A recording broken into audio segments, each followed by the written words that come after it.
Hi అండి, welcome back to our channel. ఈరోజు నేను దోశలు అనేది చేశానన్నమాట.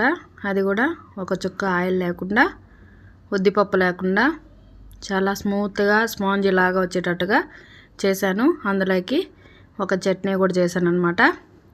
అది మీకు ఇప్పుడు వీడియోలో చూపిస్తాను. మీకు నచ్చితే మీరు కూడా ట్రై చేసి ఎలా వచ్చింది ఏంటి అనేది నాకు కామెంట్ చేయండి. నా వీడియోని లైక్ చేయండి. ఇప్పుడైతే వీడియోలోకి వెళ్దాం. ఫస్ట్ అయితే ఒక బౌల్ తీసుకున్నానండి. దాంట్లోకి నేను రేషన్ బియ్యం అండి, స్టోర్లో ఇస్తారు కదా, అవి 2 కప్పుల బియ్యం తీసుకున్నా. దాంట్లోకి 1.5 కప్పు అటుకులు అనేది వేసాను అనమాట. దాంట్లో 1 కప్పు శనగగింజలు అండి. ఇప్పుడు మీకు క్లారిటీగా చెప్పాలంటే 2 కప్పుల బియ్యము, 1.5 కప్పు అటుకులు, 1 కప్పు శనగగింజలు అనమాట. ఇదే క్వాంటిటీలో మీకు ఇంకా చాలా మందికి కావాలనుకుంటే వేసుకోవచ్చు. అవి వేసి బాగా మిక్స్ చేసి ఒక 3-4 టైమ్స్ వాష్ చేసి నీళ్ళు అనేది పోసి 4 అవర్స్ నానబెట్టుకోవాలండి. తర్వాత 4 అవర్స్ తర్వాత ఈ మారుగా ఉంటాయి అన్నమాట, నానిపోయినాయి బాగా. ఇప్పుడు వీటిని నానబెట్టిన నీళ్ళతోనే సరిపోతుంది. మిక్సీ జార్ ఒకటి తీసుకొని మిక్సీలోకి వేసుకొని మరి స్మూత్గా పట్టుకోవాలండి. పిండి అనేది బరగ్గా అనేది ఉండకూడదు. ఒక హాఫ్కి అట్లా వేసుకొని బాగా పట్టుకోవాలి. చూడండి వీడియోలో చూపించినట్టుగా అట్లా స్మూత్గా అనేది కాటుకలాగా ఉండాలన్నమాట. ఆ మారుగా పట్టుకొని ఒక బౌల్లోకి అయితే వేసుకుందాం. అదే మారుగా ఇంకా మిగిలిన బియ్యము, శనగగింజలు అవి ఉన్నాయి కదా, అవి కూడా ఇంకొక వాయికి వేసేసి అది కూడా అదే మారుగా పిండి వేసుకోవాలండి. ఇక్కడ నేను తీసుకున్న అది దానికి సరిపడా సాల్ట్ అనేది ఇప్పుడే వేసి ఆ పిండిలోకి బాగా మిక్స్ చేసేయాలి. అలా మిక్స్ చేసి మనము ఓవర్ నైట్ అన్నా పెట్టుకోవచ్చు, లేదంటే 8 అవర్స్, మినిమం 8 అవర్స్ అనేది పెట్టుకోవాలి. ఇక్కడ నేను తీసుకున్న బాక్స్ అయితే అది నైట్ ఓవర్ నైట్ పెడితే పొంగిపోతుందని నేను 2 వాటిల్లోకి వేసుకున్నాను అనమాట. చూసారు కదా, ఆ మాదిరిగా ఉంటే సరిపోతుంది పిండి అనేది. దీన్ని ఇప్పుడు నైట్ అంతా పెట్టేద్దాం. మార్నింగ్కి చూద్దాం ఎలా ఉంటుంది అనేది. చూడండి ఇది మార్నింగ్ అండి. పిండి అయితే బాగా పులిసింది, బాగా పొంగింది కూడా.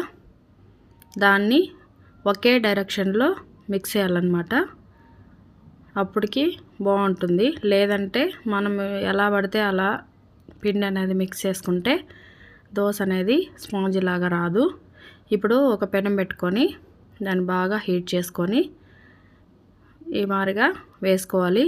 చూడండి బబుల్స్ ఆ మాదిరిగా వచ్చాయంటే హోల్స్ పడితే మనం తీసుకున్న పిండి పర్ఫెక్ట్గా ఉన్నట్టు.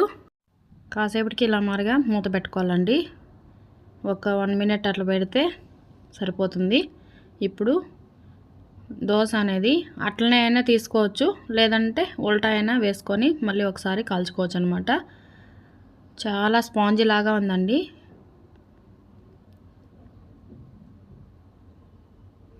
మళ్ళీ ఒకసారి దోశ వేసేటప్పుడు ప్యాన్ అనేది ఓవర్ హీట్ ఉంటుంది కాబట్టి కొంచెం వాటర్ అనేది ఆ మారుగా చిలకరించారంటే అది హీట్ అనేది కొంచెం తగ్గుతుంది కదా, అప్పుడు మళ్ళీ ఒకసారి వేసుకోవాలి. కానీ ఇది మామూలు దోశలాగా మరీ పలసగా వేసుకోకూడదు, కొంచెం మందం అనేది ఉండాలి. పెనమంతా మనం ఒక గరిటె వేసి పలసగా వేసుకుంటాం కదా, ఆ మారుగా అయితే వేస్తే రాదు. కొంచెం మందంగానే పెట్టుకోవాలన్నమాట, అది గుర్తుపెట్టుకోండి. కానీ ఇక్కడ ఒక్క డ్రాప్ కూడా మనం ఆయిల్ అనేది యూజ్ చేయలేదు. చాలా హెల్తీగా వేసుకోవచ్చు అనమాట. ఇదే మాదిరిగా ఉన్న పిండి అంతా వేసేసుకొని చేసుకోవాలి. తర్వాత ఇక్కడ నేను చట్నీకి అయితే ఒక ప్యాన్ తీసుకొని దాంట్లో ఒక 2 స్పూన్లు ఆయిల్ వేసుకున్నా.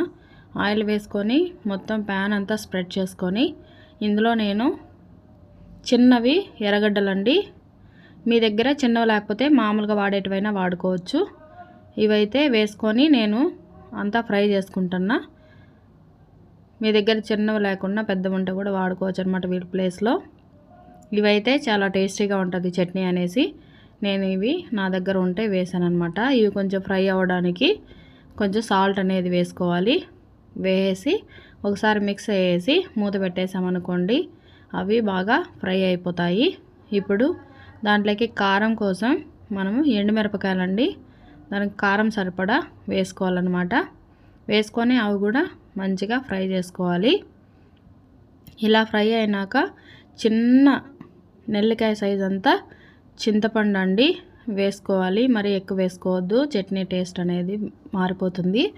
వేసి ఒకసారి మిక్స్ చేసి మూత పెట్టేసి బాగా ఫ్రై చేసుకొని ఇవి కొంచెం చల్లారనిద్దాం. చల్లారినాక ఇలా జార్లో వేసుకొని మిక్సీ పట్టుకోవడమే. మిక్సీ పట్టుకున్నాక మళ్ళీ దానికి పోపు పెట్టుకోవాలి.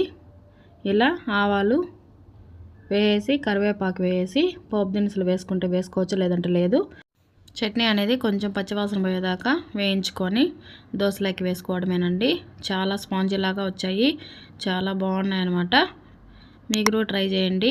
నేను చేసిన ఈ చట్నీ దోశ అనేది మీకు నచ్చినట్టయితే like, share, subscribe. Thank you for watching. Bye friends.